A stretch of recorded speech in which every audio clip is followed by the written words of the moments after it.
এখন এমন একটা পরিবেশ, না ঠান্ডা না গরম, কেউ কেউ কম্বল গায়ে দিচ্ছে বা লেপ গায়ে দিচ্ছে, বা কেউ কেউ মশা মারার ধূপ জ্বালিয়ে পাখা চালাচ্ছে। আজকের রেসিপিটা কিন্তু সম্পূর্ণ তাদের জন্য যারা এখনো লেপ বা কম্বল গায়ে দিয়ে শুচ্ছে। আর মশার উৎপাদ একটু বেশি বলে তাই জন্য বললাম ধূপ জ্বালিয়ে শুচ্ছে। আমাদের এখানে কিন্তু প্রচুর মশা, তো ছাড়ো ওইসব কথা বাদ দাও। আজকের রেসিপিটা কিন্তু ভীষণ মজাদার হতে চলেছে, সম্পূর্ণ তাদের জন্য যারা এখনো লেপ কম্বল গায়ে দিয়ে ঘুমায়। এই যে ডালটা দেখতে পাচ্ছ, এটা হলো বিউলির ডাল। এই ডালটা একটু শক্ত প্রকৃতির হয়। এই ডাল দিয়ে কিন্তু অনেক রকম পিঠে বানানো যায়। এই ডালটা খেতে ভীষণ সুস্বাদু হয়। এই ডালটা ভিজিয়ে রাখতে হয় কমপক্ষে 3-4 ঘন্টা।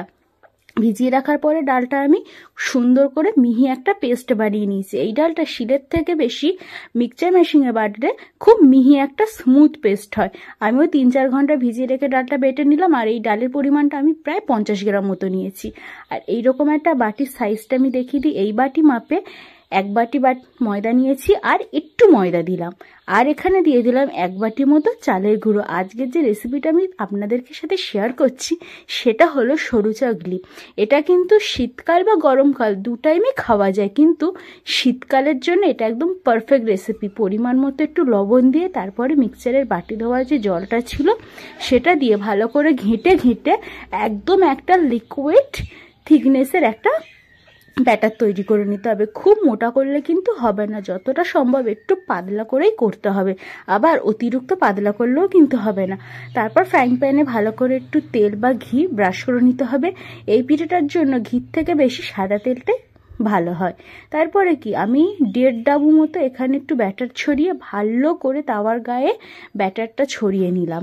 তারপরে বেশি না, মাত্র 1 মিনিট মতো ঢাকা দিয়ে একটু রেখে দেওয়ার পরে দেখো কি সুন্দর উঠে চলে এলো, আর কত সহজে পিঠেগুলো হয়েও গেল।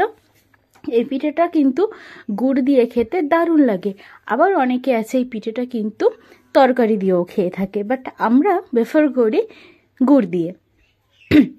ঠিক একই রকমভাবে সব পিঠেগুলো আমি করে নেব। দেখতেই পাচ্ছ পিঠেটা কতটা পাতলা আর কতটা সুন্দর হচ্ছে। ঠিক এইভাবেই তাওয়ার মধ্যে ছড়িয়ে নিয়ে এপিঠ ওপিঠ ভালো করে উল্টো পাল্টে ভাজারও দরকার নেই, জাস্ট এক পিঠ হলেই মুড়ে তুলিয়ে নেব, ঠিক পরোটার আকারের মতো। খুবই নরম আর সুস্বাদু হয় এই পিঠেটা খেতে। একবার হলো বাড়িতে বানিয়ে খেয়ে দেখো, আশা করি তোমাদেরও ভালো লাগবে। আর হ্যাঁ, কমেন্টে অবশ্যই জানিও যে কারা এখন কম্বল গায়ে দিয়ে শুচ্ছ আর কারা এখন পাখা চালিয়ে শুচ্ছ। আমি কিন্তু দুটোর মধ্যখানে রয়েছি। এত মশার কারণে আমি মশা মারা ধূপও জ্বালাচ্ছি, প্লাস কম্বলও গায়ে দিচ্ছি, প্লাস পাখাও চালাচ্ছি। আমার মতো 3টে কাজ কেউ করছো তারা কিন্তু অবশ্যই কমেন্টে জানিও। এবার বলো আমার পিঠের থালাটা কেমন লাগছে। রেসিপিটা ভালো লাগলে লাইক, কমেন্ট অ্যান্ড শেয়ার।